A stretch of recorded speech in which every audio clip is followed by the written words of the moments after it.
സുഖമായി വീട്ടിലിറങ്ങി എന്നെ അർദ്ധരാത്രിയിൽ കാവൽക്കാരുടെ കണ്ണു വെട്ടിച്ച് ബലാത്കാരമായി പിടിച്ചുകൊണ്ടുവന്ന് ശവപ്പറമ്പിൽ കെട്ടിയിട്ട് പാട്ടുപാടി രസിക്കുന്നു. അഴിച്ചു വിടല്ലേ?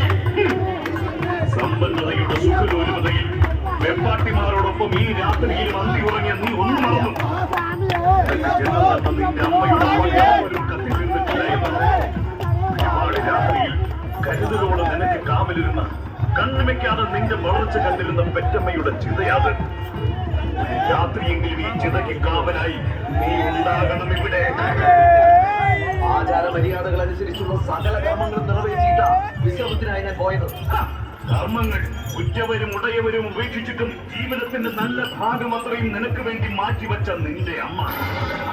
വളർന്ന് പണ്ഡിതനും പണ്ഡിത ശ്രേഷ്ഠനുമായി ശിവപുരിയുടെ മഹാരാജാവ് ഉഗ്രസേനന്റെ ഉപദേശക സമിതിയിൽ പ്രധാനിയായി ധനാഢ്യനായി സർവ്വ സൗഭാഗ്യങ്ങളും വന്നു ചേർന്നപ്പോൾ സ്വന്തം ജീവിതം കൊണ്ടൊക്കെയും നിനക്ക് നേരിട്ടന്നു നിന്റെ അമ്മ തെരുവിൽ സ്വന്തം മകന്റെ നന്മയ്ക്ക് വേണ്ടി പ്രാർത്ഥിച്ചുകൊണ്ടാണ് ഈ അമ്മ തെരുവിലൂടെ അലയുമ്പോഴും